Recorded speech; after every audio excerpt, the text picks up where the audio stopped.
Refraction. Hey, what's up everybody?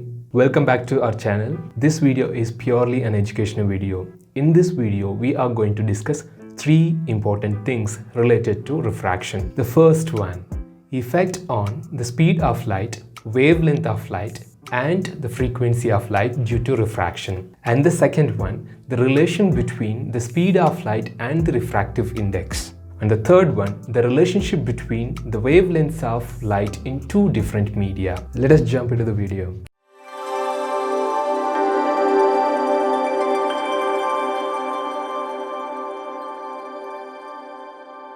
If you are new here, please consider subscribing our channel. I would like to begin with the example that we have seen in the previous video related to refraction for the better understanding. Here is the example. In this example, we have very clearly seen why the light ray bends when it enters a denser medium. That particularly, when it travels from a rarer medium to a denser medium, it bends towards the normal. As well, if it travels from denser medium to rarer medium, it bends away from the normal. The reasons we have very clearly learnt in the previous video. In today's video, we are going to see the three major things related to refraction. So first one is speed of light, second one is wavelength of light, and the third one is frequency.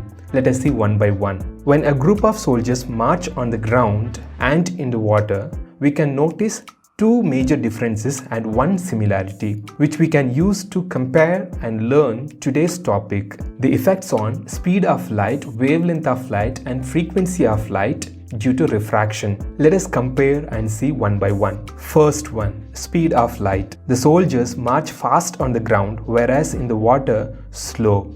In this case, if we consider the ground as a rarer medium, like air, optically rarer medium, and water as a denser medium, water, optically denser medium, light travels faster in rarer medium, that is in air, than the denser medium, that is water. Here it is very clear that the speed of light in air is greater than the speed of light in water.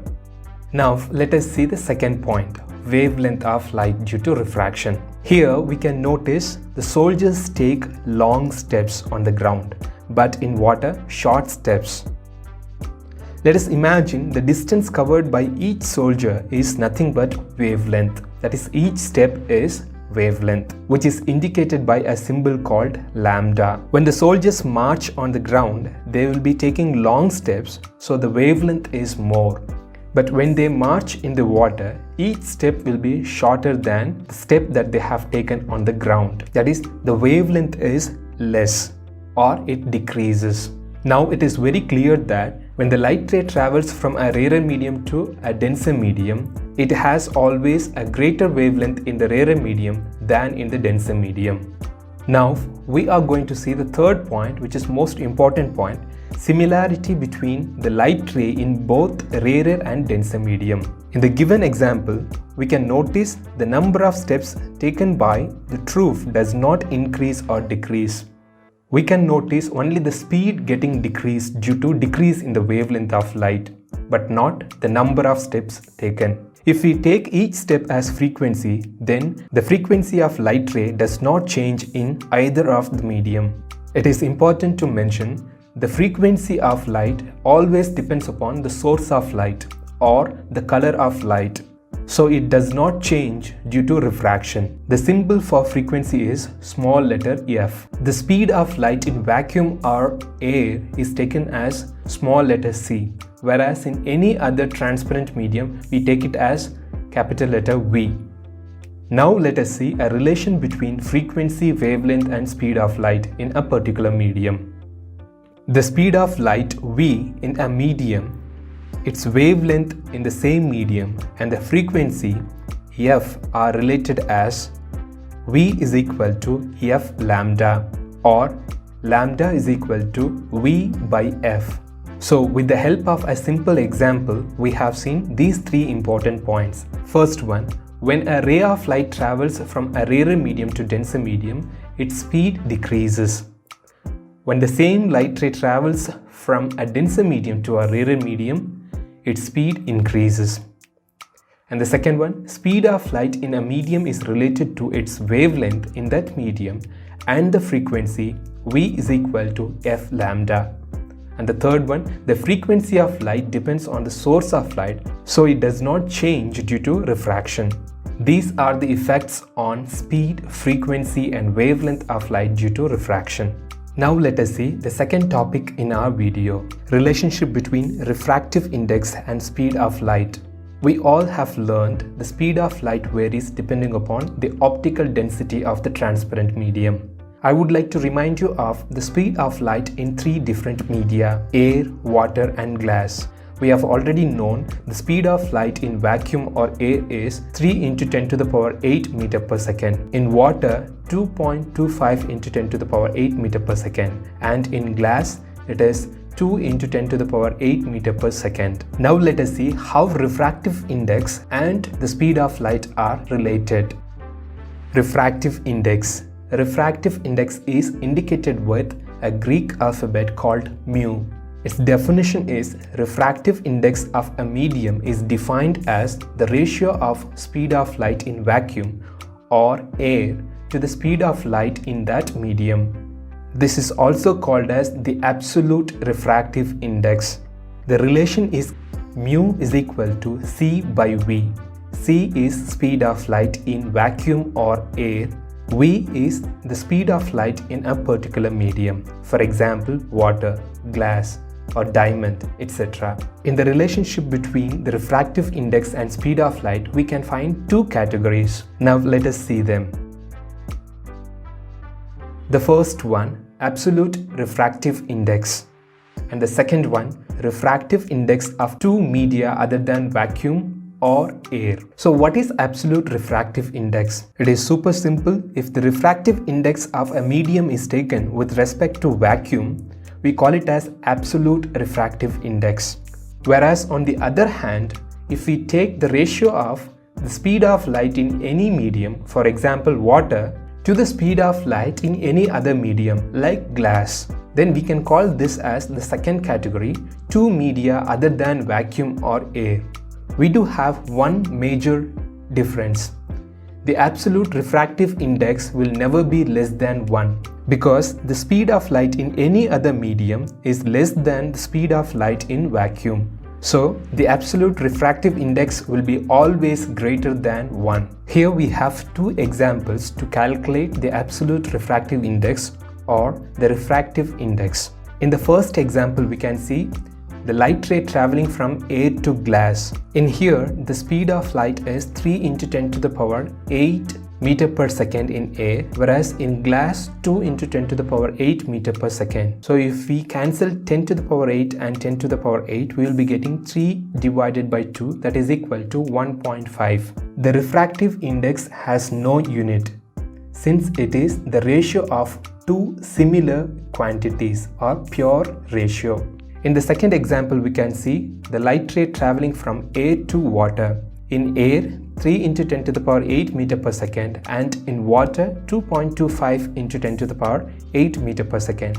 So finally, if we cancel 10 to the power 8 in numerator as well as in the denominator, we will be getting 4 divided by 3, that is equal to 1.33 as its refractive index, which is also called as the absolute refractive index. Absolute refractive index means the light ray travels 1.5 times faster in air than in glass, or 1.33 times faster in air than in water.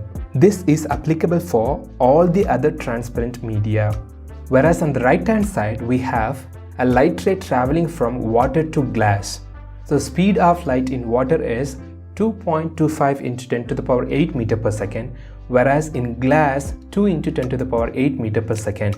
If we simplify, we will be getting the answer 1.125 as its refractive index. This value can also be achieved with the help of just a refractive index of water and refractive index of glass. We can achieve this value by taking the ratio of refractive index of water to the refractive index of glass. So refractive index of water is 3 divided by 2 and refractive index of glass is 4 divided by 3. if we take the reciprocal of it, then it becomes 3 divided by 2 into 3 divided by 4. So we'll be getting 9 divided by 8, that is equal to 1.125. You can also calculate a light traveling from one optically transparent medium to another optically transparent medium, such as a glass to water. Here it is important to recall one more point. If the refractive indices of two media are same, then the light ray will travel undeviated. For example, the refractive indices of spirit and ether are the same, that is 1.36. So if we allow the light ray to pass from spirit to ether, it will travel undeviated, or it will not bend. Now let us pass on to the third topic in our video: relationship between wavelength in the two medium. To understand this concept, I have prepared a simple diagram related to refraction. Let us see, this is the medium 2, we can call it as water, and this is medium 1, from which the light ray enters water medium.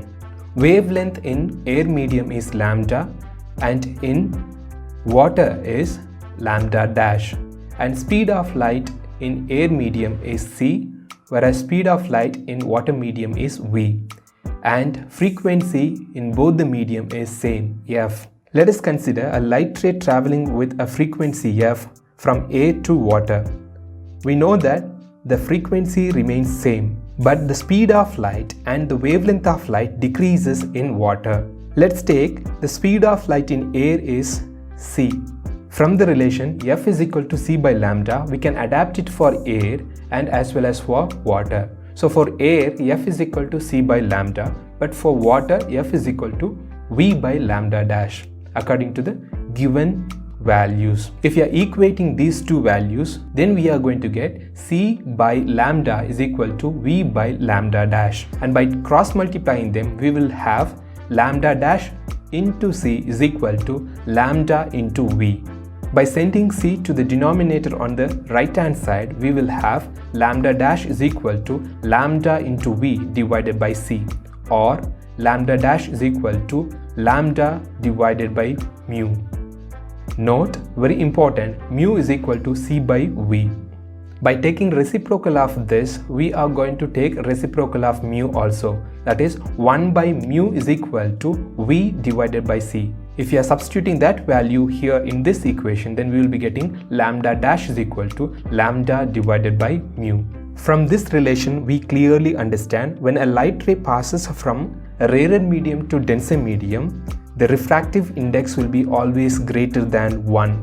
And if the light ray passes from denser medium to rarer medium, the refractive index will be always less than 1. In the next video related to refraction, we are going to discuss factors affecting the refractive index of a medium and the principle of reversibility of the path of light. If you want me to post any video related to a topic that you find difficult, you can leave the topics in the comments below. I will try my level best to post as soon as possible. If you find this video useful, give me a thumbs up. I'll be following the comments. If you have any questions pertaining to this topic, please leave the questions in the comments below. If any of your friends should know about this topic, please share the links with them. And if you want me to talk about any of the topics that you are interested in, please leave the topics in the comments below. I hope this video helped you to understand refraction. Thank you for watching. Love you all. See you in the next video. Bye-bye.